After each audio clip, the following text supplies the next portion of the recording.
an Iranian missile has struck what is houses and a school and a synagogue and a bomb shelter.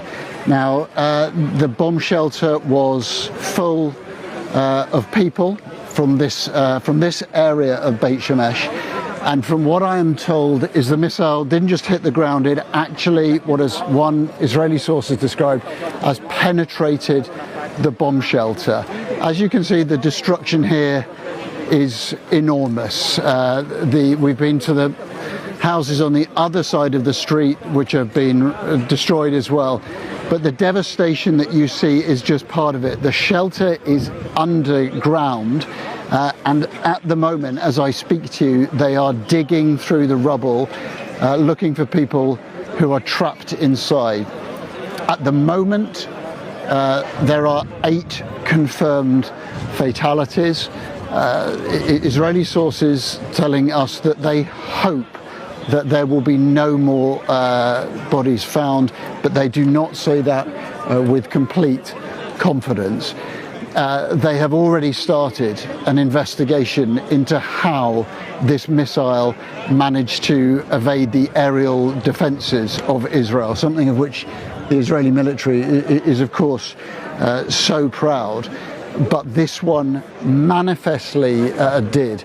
Now, if I look to there, you can see, I think, a good example there of the devastation. That tangled wreckage was a car, and you can imagine the heat of that explosion from the molten layer of that car.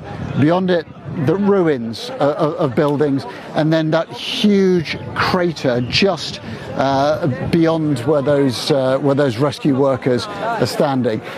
That, I understand, is part of the shelter. But and there's another car over there that's just been sort of tossed in the air as if it's not there.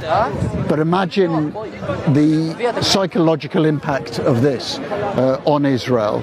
A bomb shelter with civilians inside it, a school and a synagogue hit in this town, which is, by the way, a substantial town. We're about 40 minutes drive west of Jerusalem here. A very high population of Haredi Jews, ultra-Orthodox Jewish people living in this town. And this, for them, and for all of Israel, it is the reality of war. You know, Matt, when you stand and you see interceptions of missiles, it's sometimes easy to see that as something that's happening a long way away from you. This is the reality on the ground. 8 people have been killed here. There was, from memory, in the 12-day war that happened in June, only one incident worse than this. That's when 9 people were killed in a missile attack. But there is not huge confidence that number will not grow. And as you can see, an enormous emergency response as well from the Israeli military, from the ambulance, from the fire service.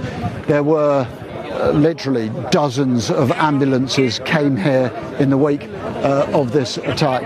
And now the very grim job is continuing of digging into that rubble, digging into that concrete to try to establish who's alive, who's still there, and whether there are any bodies to be recovered.